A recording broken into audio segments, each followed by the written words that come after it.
Benjamin is a software developer from New Plymouth who spends his spare time uncovering the connections between the scientific and the spiritual. A keen follower of the scientific theories that have been swept under the carpet by the mainstream scientific dogma, he hopes one day we as a collective will experience a consciousness renaissance. Now, I've only met Ben this convention, but I can tell that already I've made a friend for life. He's very kind, he's very funny, he's very warm, he's very approachable, and he's very intelligent. And I believe that he's going to be a driving force for the Theosophical Society in New Zealand for a very long time to come. So, without any further ado, here's Ben.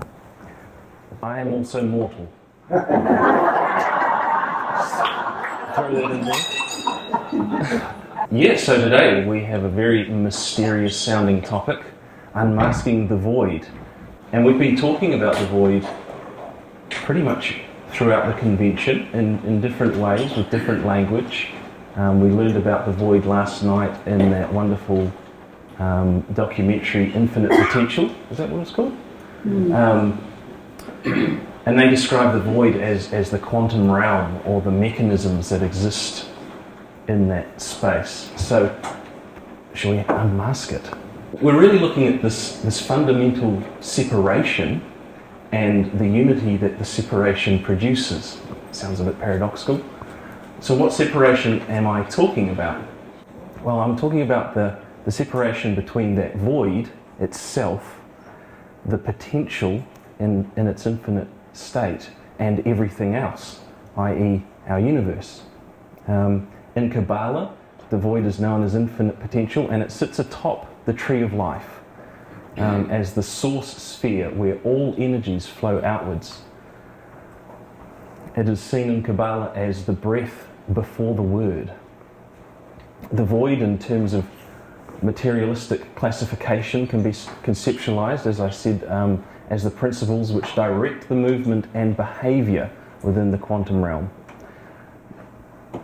And from the founder of the Baha'i faith, no sooner is this resplendent word uttered than its animating energies stirring within all created things give birth to the means and instruments whereby such arts can be produced and perfected. All the wondrous achievements ye now witness are the direct consequences of the revelation of this name. And I think this is really what we're going to be zooming in on. To borrow a phrase, we're going to be double-clicking on that sentence and trying to get into it. So this void, it can be difficult to imagine in the mind, as we're only really able to talk about it in abstract terms or theorize it with complex mathematical formulas. So let's move into the illusion that it produces, what we may call the universe or reality. So let's start with electromagnetic radiation.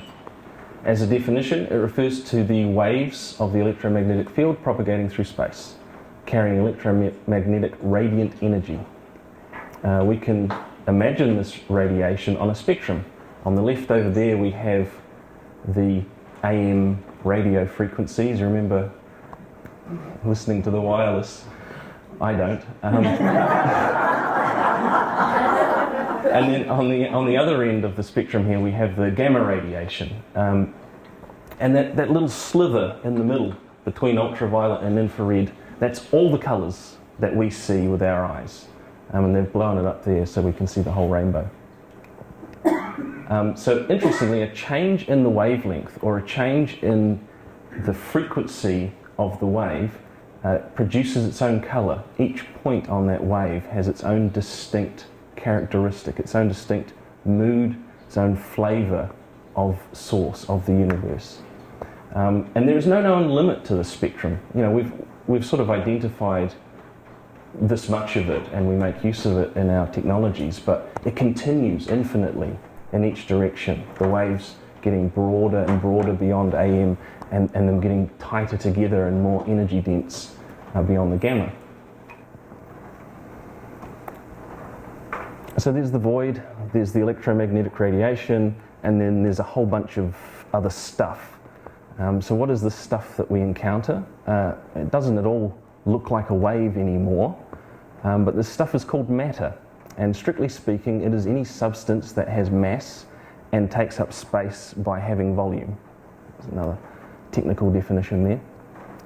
But where does this matter come from? It comes from energy. It is the electromagnetic wave transformed. We know this because of the world famous equation E equals mc squared. I'm sure we've all heard of that equation. It's a very tidy little equation which actually explains that there is an equivalence between matter and energy. The equation reads something like energy is equal to the mass multiplied by the speed of light squared. That's the basic idea there. So as an example, the speed of light squared is a very big number, and if you times anything by that you're going to get an even bigger number, except for 1. So as an example, if I had 1 gram of matter here in my hand, and through my mystical wizard powers I could transmute all of that into radiant energy, we would probably lose the North Island in the explosion. But the converse is true as well. If somehow I was able to take enough energy to destroy the North Island and coalesce it into a small space, we would find I have a gram of matter. So it works both ways.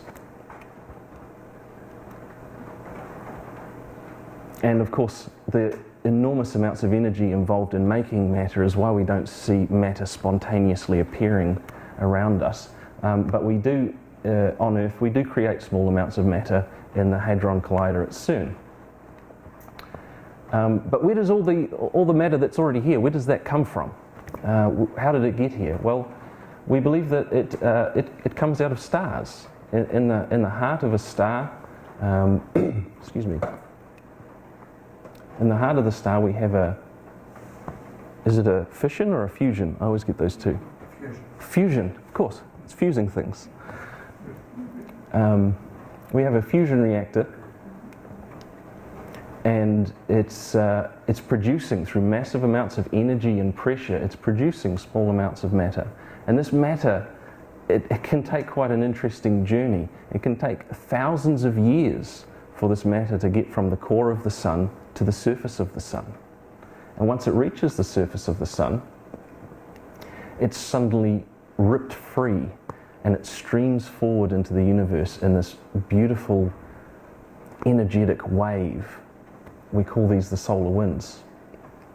Supersonic speeds. And it dances and weaves as it encounters the solar winds rushing away from other stars, pushed and pulled by electromagnetic and gravitic interplay of other objects, until eventually it begins to accrete into massive clouds, which we call stellar nurseries. I'll play this little video here. These clouds slowly condense further and further until some regions collapse into bright, fiery explosions. And this video here we're watching is it's about 1,350 light years away in the constellation of Orion, and is thought to be the explosive creation of a new star, and that's where the video ends. This is the stellar nursery, this patch of cloud here.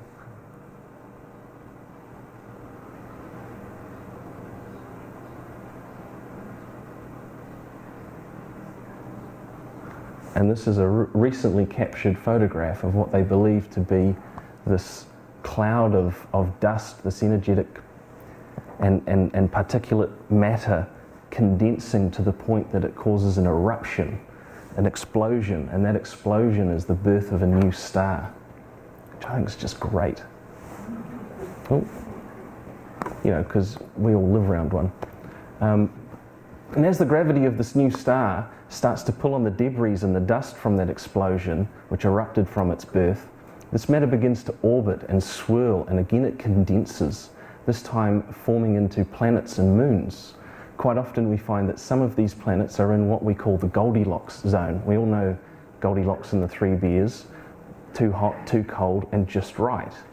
And meaning that so to be in the Goldilocks zone means that the energy the planet receives from its star is not too hot for liquid water and not too cold for liquid water. It's just right for liquid water, which we see around us here on Earth seems to be quite necessary for life.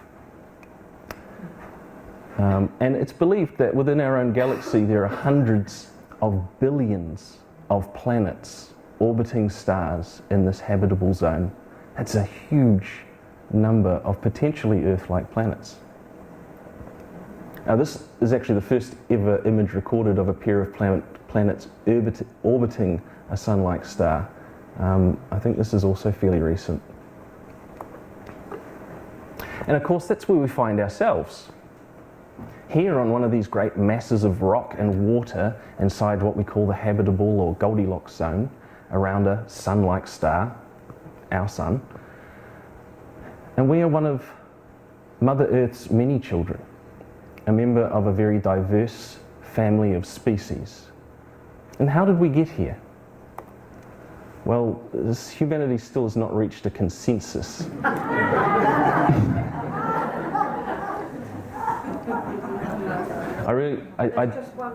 It's one possibility. We haven't reached a consensus yet.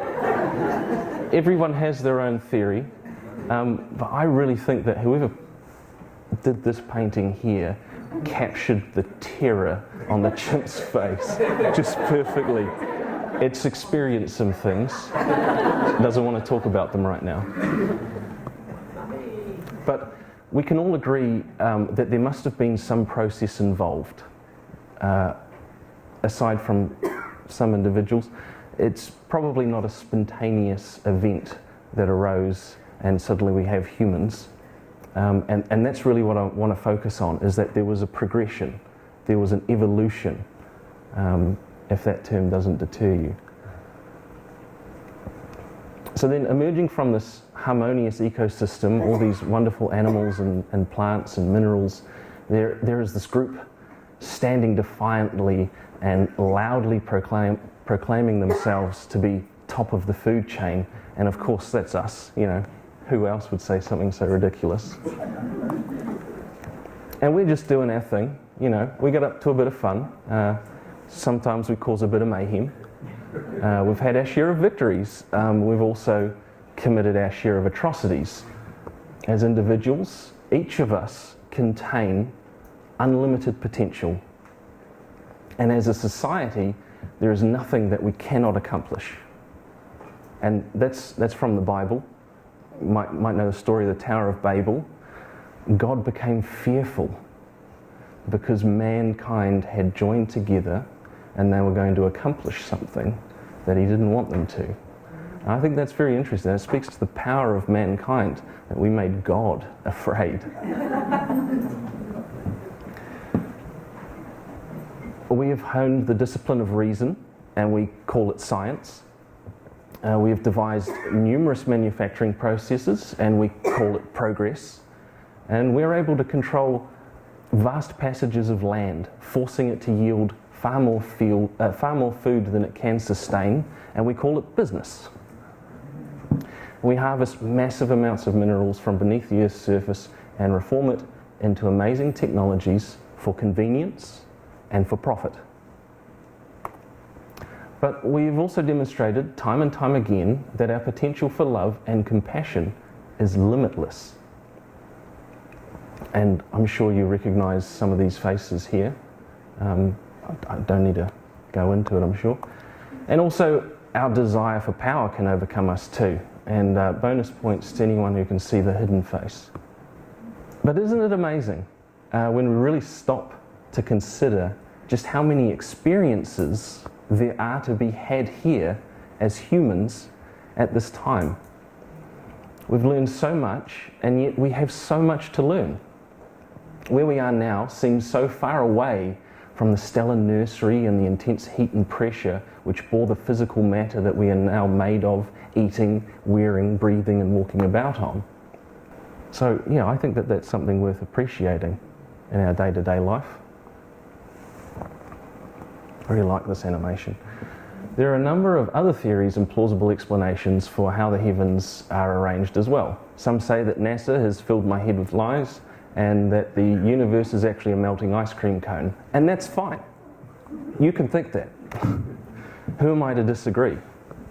But the point that I'm trying to make, the point that we've been sort of getting to through all these slides is that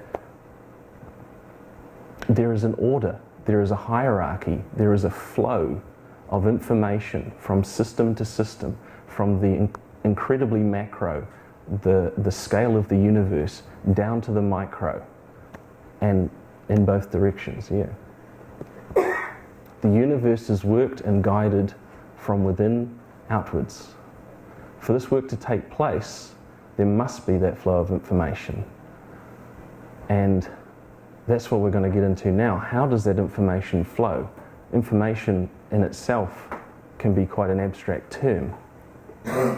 So what is the information that we're describing? It is in itself vibration. You see, vibration is the root cause and the medium that all things we've been talking about rely upon.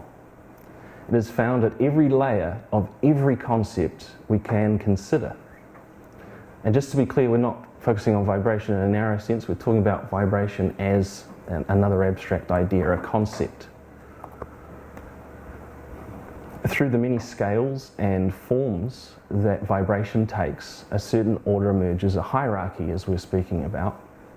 And the ordering and progression of these waves through infinite scales is what creates the diversity that we see around us.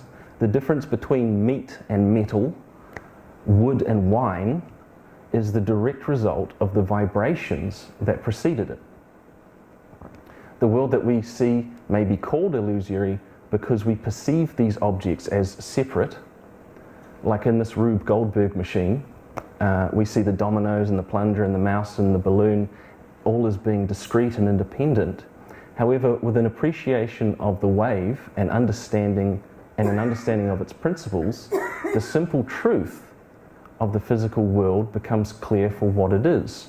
All of these objects are merely portions of the single procession of wave dynamics. So if this is true, if all things are literally the same thing, wouldn't we find some practical applications? Wouldn't we find that this is information that we can use to produce technologies? Well, yeah. Some of the inventions pictured here are designed to produce energy. Some we rely on daily. The radio transceiver, the AC motor, and the AC generator. All of these inventions, plus many, many more, are explicitly based on wave physics. Each of the inventors pictured here talk about the way their devices work in terms of wave dynamics. So what knowledge of the wave did these inventors employ? Well, they utilized various effects such as sympathetic resonance, the idea that low energy waves in just the right alignment can produce large effects. Now, the bottom left there, we have a slight wind affecting a bridge. And it was the vibration that the wind caused. It was very subtle. And these principles can be derived from understanding the relationship between the circle and the wave. This is a visual demonstration of what I'm talking about. Contained within this information is everything we really need to understand the nature of the universe. From the circle, we get the mathematical principles to describe the sine wave. And there are laws and principles implicit in this representation that can be applied to literally any research. But by deriving mathematical formulas based on this relationship, we may begin to learn the true language of the universe, a way to understand it as it is. Next, we find, of course, that these circles and waves can describe more complex shapes. The triangle, which is really the basis of a lot of other ideas. And don't worry, there's no trigonometry test at the end of this, but you might recognize a little bit of it in there.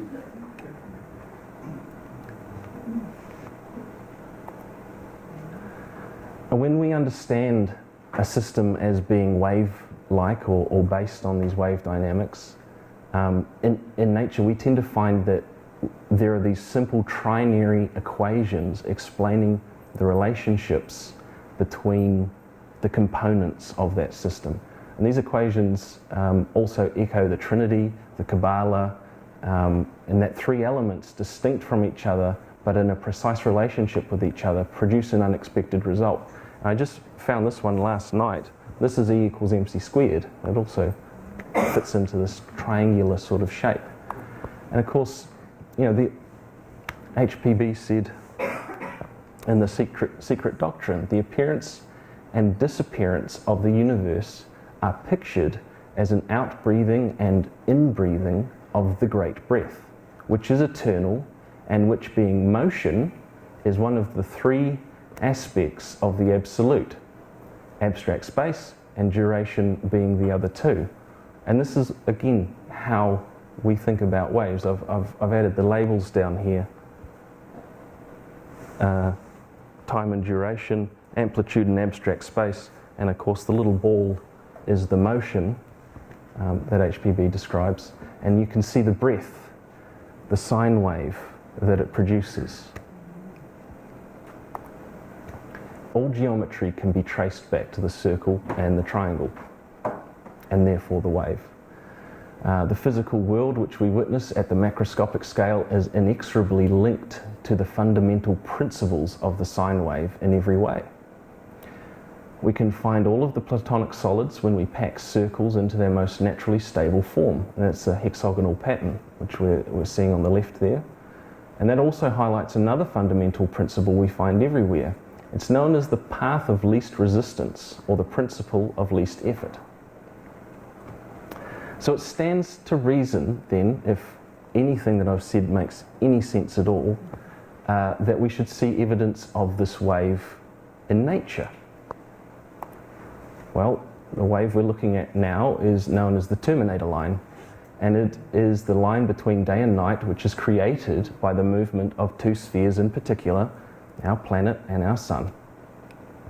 And similar to how when we change the shape of the wave on the electromagnetic spectrum, we get a different color, the changing of this Terminator Line is what we call the precession of the seasons, which comes with its own emotion, its own mood.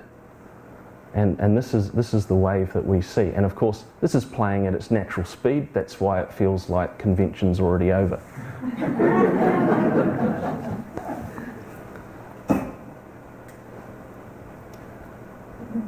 There is also a frequency which permeates the Earth's atmosphere, commonly called the Schumann Resonance. Has anyone heard of the Schumann Resonance? Yeah? It's thought to be the sound of the solar winds gently stroking the Earth's ionosphere as though it was the string of a violin.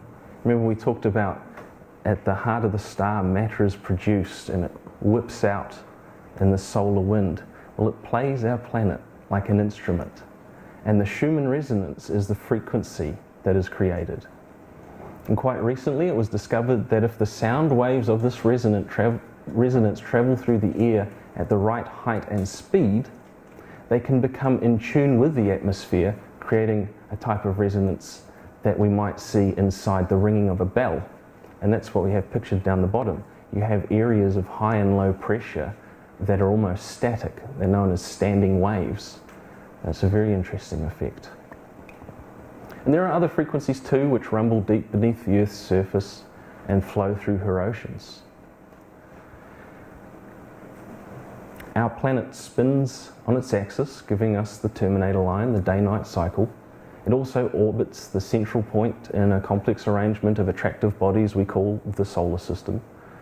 We've always got such bland names for our local planetary bodies. But that's not all. Our solar system is on the move too. And this is what we're seeing here, an artist's depiction of our solar system moving relative to our galaxy. And in recent years, our advanced telescopes have also revealed that our galaxy is moving in relation to the local cluster of galaxies. This is what HPB said, motion is implicit in reality. And further still, our local cluster of galaxies is on the move as well. And when all tallied up, in relation to the observable universe, it's estimated right now in your chair you're moving 3 million kilometers per hour. So you better buckle up. If you were to be in a plane flying at that speed, you'd be able to go from Los Angeles to New York in just under 5 seconds. Wouldn't that be nice? Jet lag would be a thing of the past. And it's all rather impressive, but do you also notice that the trail created by this motion looks familiar? Yeah, it's the wave again, and this time it's seen in 3 dimensions. And this is actually a really good point, because a lot of those 2-dimensional waves we're looking at, the electromagnetic spectrum, they're not 2-dimensional, they're 3-dimensional, just like this. Of course, when it comes to detecting signs of life, it's important to look for vibration. Who would have thought? Any rhythm detected or cycle that is detected is an indication that life force is present within the body. Furthermore, we can tell a lot about the state of that person by the rhythms that they produce. And these are different brainwave states. And we had a bit of a discussion about that the other day. Was it you who was saying when we laugh? Yes, it was me about the gamut along the bottom, very, very rapid. Mm. Yeah. At the moment of enlightenment. Yes. Or getting a joke. Yes, so again, I'm really trying to illustrate the point that these waves, this simple idea, this vibration, this motion, we can't look anywhere in our universe and find something that's not vibration. It's all this. These are spectrograms of various animals. We won't worry about that. Even the tiny building blocks of the physical world, we can see that there are waves, we can see that there are circles, and we can see the same mathematical principles again and again. And the drawing on the left here representing a waveform projected onto a toroidal topology. Another interesting point about the wave, it doesn't always present itself so obviously as a nice wiggly line going left to right, but the wave is in these shapes as well. I really like to think, one of these images is a product of the lower mind, and one of these images is a product of the higher mind. Even the poorly understood force of gravity appears to be most easily comprehended via the computation of wave functions, as seen here in the simulation of 2 black holes in tight orbit. And the simulation is based on actual data, but it's not a literal representation, because gravity isn't blue. This is another representation of the movement of stars through a spiral galaxy. And again, it's not so easy to see that wave, but the mathematical principles again are implicit in this. I'll move on. Oh yes, also, for anyone interested, a complete loop around this pathway through our galaxy takes about 230 million years. So I haven't gotten to the end yet, but I think I've just whipped us through a lot of random scientific data points. Does anyone have any questions? Can you say something more about creation of matter in the star? I may have a very old-fashioned notion here. I thought it was clouds of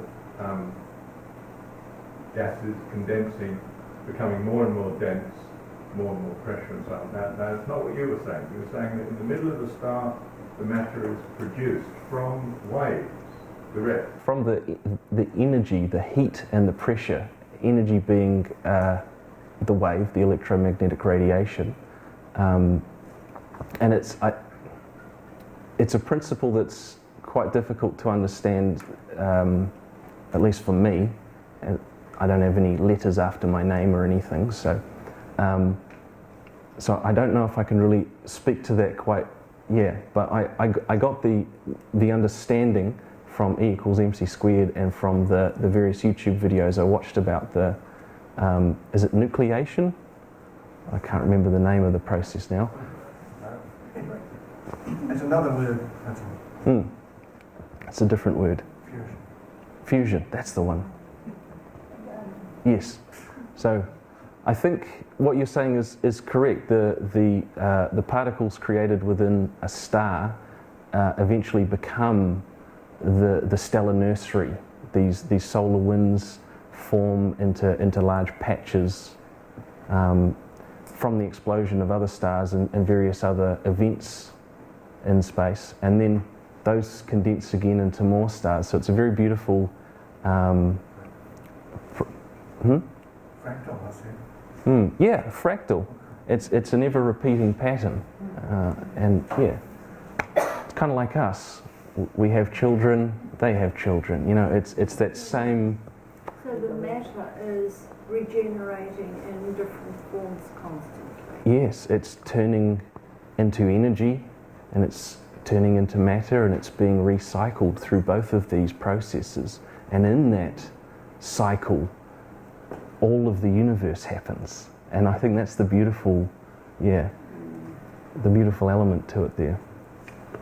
I was just wondering, I've come across information that says that gravity is the mind of the planetary elemental that's an aggregate of all the lesser elementals. If that is so, what is the black hole the mind of? Is it the galaxy?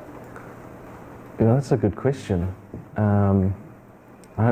I don't actually know the answer, sorry. I don't think anyone quite knows exactly what a black hole is. We think it's a very big star that's gotten too old and collapsed on itself. But in terms of the consciousness that represents, I wouldn't be able to hazard a guess. But an interesting theory I heard about black holes recently is that they are universes. And this is along the lines of the fractal. This theory from Nassim Haramein basically states that the atom itself is a tiny black hole. The black holes themselves are universes, and our universe is within a black hole contained within a larger universe. I think that really makes a lot of sense with the fractal idea. But Comment about that. I don't know if you heard of Samantha Lawson, who wrote a book called Punk Science, and that's all about black holes. cool. And she believes that black holes are not destroyers, they're actually creators, and she explains it very well, that how they bring through from another matter from another dimension and bring it, sort of step it down to our conscious reality. Punk science. I'll remember that. So what about some examples throughout history? Surely there must be knowledge of this wave going back to ancient times. Here we have the 7 Hermetic principles. As you can see, they have vibration listed here, which is what we've been referring to as the wave. And the correspondence there indicating that the wave is fractal in nature, which again is another fundamental idea. And polarity can be found as the extremities the wave travels between. So there's sort of a number of references on the Hermetic 7 principles to the wave. Musical theory, of course, is a huge topic, and a number of times we have found that the laws of music tangled up in the scientific research. And there are a few wonderful documentaries on sacred spaces, such as temples and cathedrals, etc. And in nearly every single one of these constructions, the proportions usually associated with musical theory are found to be used heavily in the layout and the construction of these spaces. Perhaps that contributes to that energy that we feel when we enter these sacred and holy places. Netflix has a number of good documentaries on that. The geometrical Sri Yantra. Thank you, Renee. I'll leave it how you said it. It is a visual representation of the creative force of the universe, and again we've got the triangle, we've got the polarity, we've got the circle, these simple ideas which pertain to the wave and express the wave are just all throughout this one. And this is the tree of life, which I mentioned at the beginning of the presentation, and it can be seen as a representation, or metaphorically it can be seen as a prism. And at the top, that sphere there is called the infinite potential. It doesn't exist, it's not manifest, but it's about to. And from that source, the energy flows through these different spheres, which we attribute to different archetypes, different planetary bodies. And then down at the bottom, we have what we call Malkuth, or Earth, the physical experience. And that's where the light, the scattering of this wonderful energy condenses into the wondrous life that we get to inhabit. Now, we've mentioned before that there are specific frequency ranges which characterize various modes of the brain. And according to Dr. Leonard Horowitz, the frequency of 5 to 8 hertz has the ability to heal damaged DNA. And he found this out after seeing that Lee Lorenzen was using the 5 to 8 hertz frequency to create something he called clustered water. The water goes by a few names: ionized water, structured water, easy water, but we just call it clustered water. Clustered water is broken down into small and stable clusters. Our DNA have membranes that allow water to flow through and clear the impurities. And when the water is structured through various methods, but particularly with the 5 to 8 hertz frequency, that water can get into our DNA, get through those membranes, and clear the impurities far more effectively. And they actually use this, geneticists use this water, they use this frequency to help repair the DNA that they're hobbling together in their mad science experiments. The 5 to 8 hertz frequency is also the keynote of the Solfeggio Scale, the Solfeggio Scale being a mathematically predictable scale of frequencies, and each of them have meanings to many different cultures. They're incorporated in many different chants and mantras without anyone exactly knowing that it was this or that frequency in particular. And these are some ice crystals that were formed under being exposed to these various frequencies. The bottom right one here being the 5 to 8, the frequency of love. And these photographs are produced by a similar process, except rather than using sound to create the patterns, it is the intention being projected onto the water that causes these distinct shapes. And you can see some of them look quite nice and some of them look quite horrible, and it seems to be related to the intention. I'm not going to bother with that word. So there's other experiments around intention. This one, you take the same rice, you put it into 3 different jars, and you pay each of the jars a different intention on a daily basis, and you just see which one rots first.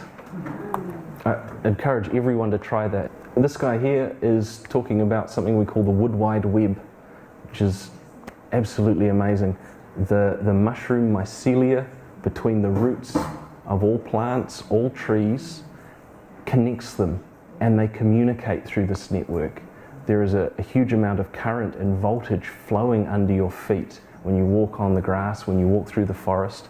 Nutrients are even transmitted through this network to the trees that need it most. And they communicate and warn each other. They warn each other, that's right. Cleve Baxter, a leading polygraph expert, he was employed by the CIA. His polygraph system, the Baxter Zone Comparison Test, is still the worldwide standard for lie detection. And he found that if he puts his equipment on a plant and he intends to burn that plant, the plant will scream. And this is why I love going for a bushwalk. I have had one warn me that I'm eating too much sugar. But other than that, they're very friendly. If you're comfortable meditating, meditate with your back against a tree, and invariably you'll find a moment where you suddenly plummet into the tree and erupt out through into the canopy. It's an amazing experience. The universe as a system is perfect. It is thought to be infinite. To be perfect means to be whole or complete. It's not about our idea of what's good or bad, positive or negative. To be perfect is to be whole or complete. And to be complete is a notion of unity or singleness. You see what I did there? So how can you both be singular and infinite? Well, this idea comes up quite a bit, most notably in these books, The Law of One. If you've ever talked to me, I'll tell you, go read these books. The entity known as Ra, which is the main subject of these series, explains that the universe is one and that it is a fractal.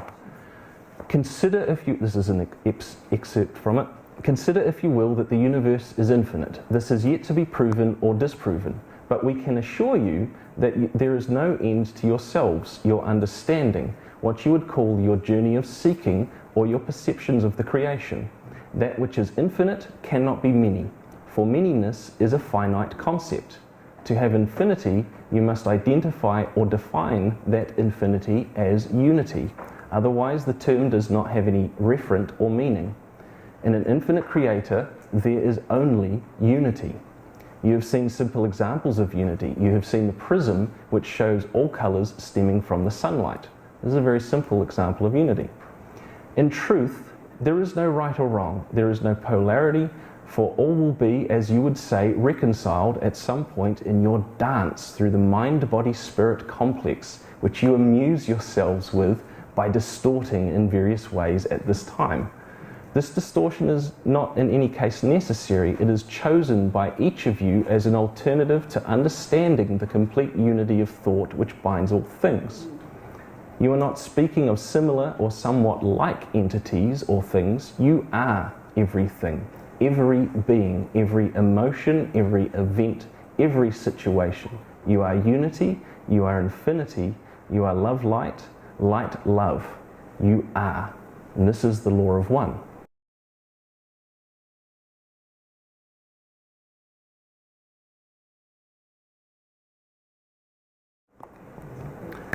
And there are simple assurances afforded by trusting the harmony of the universe to run its course.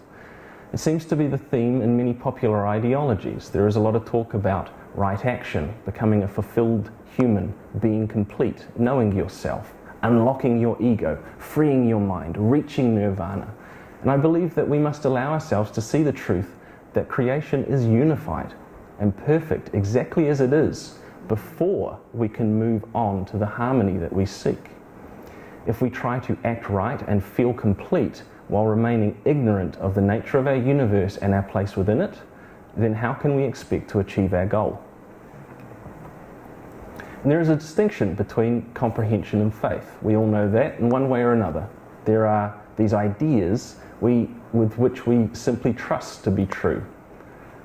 We all have faith in something. In fact, I would say that there is a faith here in this room right now that we all share. Without question, with total confidence, I can say that we have the exact same belief. And what's that? We hold faith in gravity. We're all sitting here, none of us strapped in when I told you to, because we're sure we're not going to float away. That's a belief, that's faith that we hold. So like the end of any good Scooby-Doo mystery, it's now time to take the mask off, and you know, you're never surprised by what's under the mask in a Scooby-Doo mystery, are you? It's you.